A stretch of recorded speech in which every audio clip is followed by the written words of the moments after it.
Hello दोस्तों, मेरा नाम है विकास और आज हम बात करेंगे एसबीआई के रिलेटेड। जैसे कि आपको पता है कि कल एसबीआई की नोटिफिकेशन आई है एक एसबीआई क्लर्क के लिए। ठीक है, जो ये है एसबीआई क्लर्क की नोटिफिकेशन आई है कल।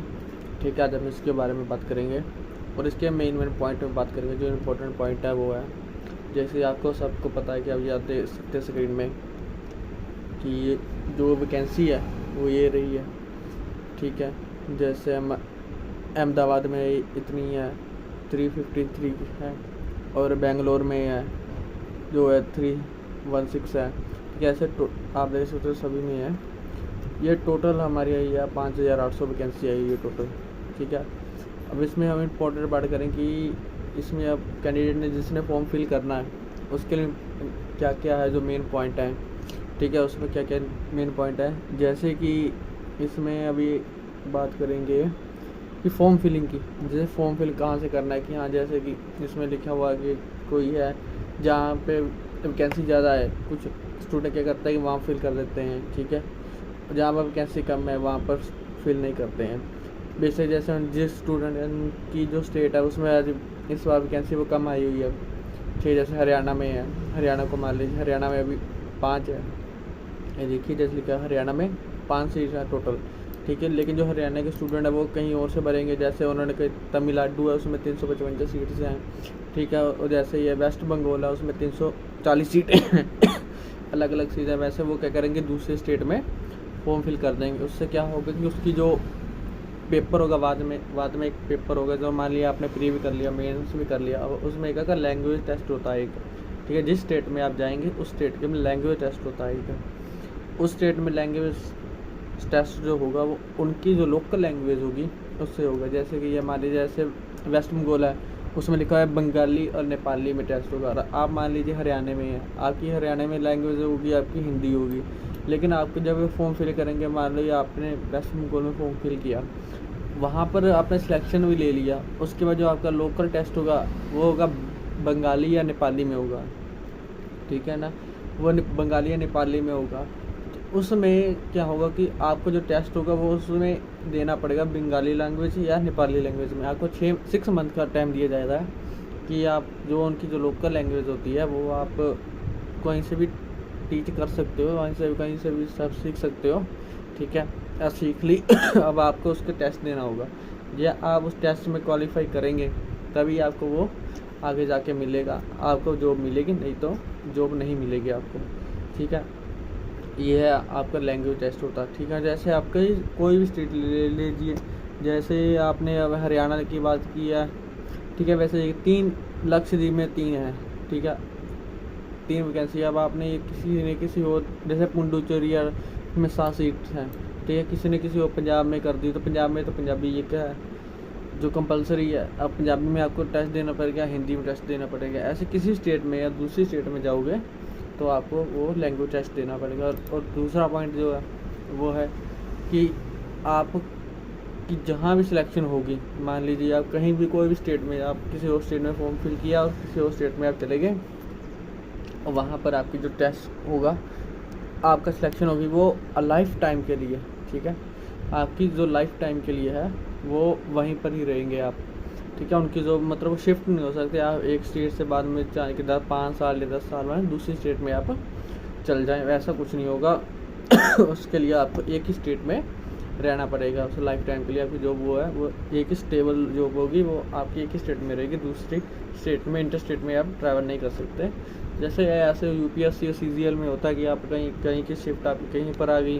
ठीक है, 3-4 बार प्रमोशन हुई या 3 या 4 साल में जो प्रमोशन होगी वो आपकी प्रमोशन है वो कहीं दूसरे स्टेट में चल गई। ठीक है, जैसे आप मैंने हरियाणा में है तो दिल्ली होगी या मुंबई होगी, बेंगलोर होगी, हैदराबाद। ऐसे आप स्टेट नहीं कर सकते, स्टेट बाई स्टेट वैसे ट्रांसफ़र नहीं होती, वहाँ पर आगे एक ही स्टेट में रहेंगी क्योंकि ये स्टेट वाइज वैकेंसी होती है तो वहीं पर ही रहेंगे। ठीक है, अब जैसे हम बात कर लेते हैं इसमें से जो इम्पोर्टेंट पॉइंट की आगे जो है। ठीक है, इसमें जो आपको सबको पता है आपके लिए तो जिन्होंने फॉर्म फिल करना वो तो आपको कैंडिडेट्स हैं वो कम से कम ग्रेजुएट होने चाहिए, या ग्रेजुएशन नहीं है तो कम से कम उनकी जो फाइनल है उनका रिज़ल्ट है जब तक प्री होगा तब तक उनका फाइनल रिज़ल्ट आ सके। जिन्होंने पेपर दिए हुए हैं अभी फाइनल ईयर के 6 सेमेस्टर के, ठीक है। अब कैटेगरी का वाइज अब एज इम्पोर्टेंट पॉइंट अब बात कर लेते हैं, ये तो सब छोटा मोटा ही है। जैसे एज रिलैक्सेशन देख लेते हैं, SC और ST की है, या 5 ईयर है, OBC की 3 ईयर है, और PW जनरल और EWC की वो 10 ईयर है, और PW SC और ST के लिए 15 साल है, और PWD OBC के लिए 15 साल है, ठीक है। ठीक है, अब हम आगे चलेंगे। लो वजन हैंड बैग तो आपको पता ही होगा, एक ठीक है, नीचे नीचे नीचे नीचे इसमें तो कुछ खास नहीं है, ठीक है। नीचे आते हैं, नीचे नीचे और जैसे ये देखिए जो पेपर होगा प्री का, इंग्लिश आएगी, और न्यूमेरिकल एबिलिटी आएगी, रीजनिंग इंग्लिश में जो 30 क्वेश्चन आएंगे, ठीक है। जो मैथ में वो भी 30 क्वेश्चन आएंगे, और रीजनिंग में 35 क्वेश्चन आएंगे, ठीक है। 35 35 2 30 हो गया, 100 नंबर क्वेश्चन होगा, 20 मिनट मिलेंगे एक सेक्शन के लिए। एक क्वेश्चन 1 नंबर का होगा, नेगेटिव मार्क 2.25 की नेगेटिव मार्किंग होगी, ठीक है।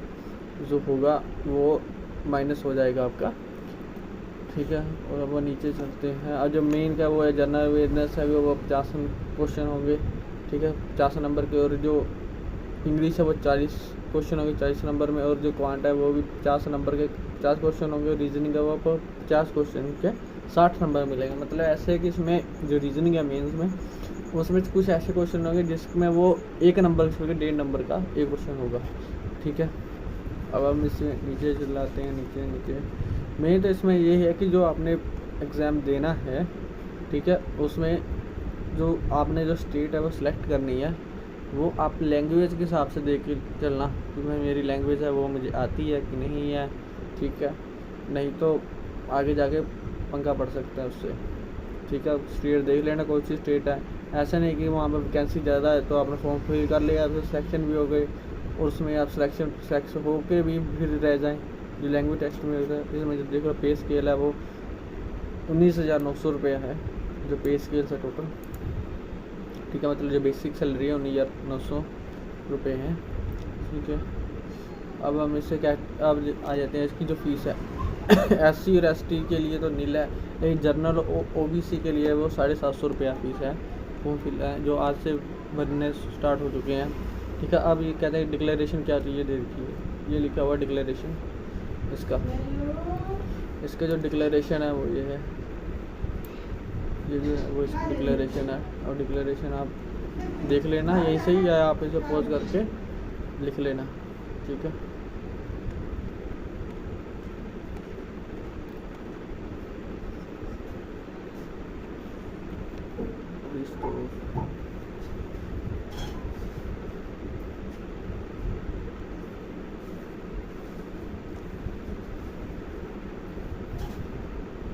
मेंस और प्री एग्जाम। अब आप इसे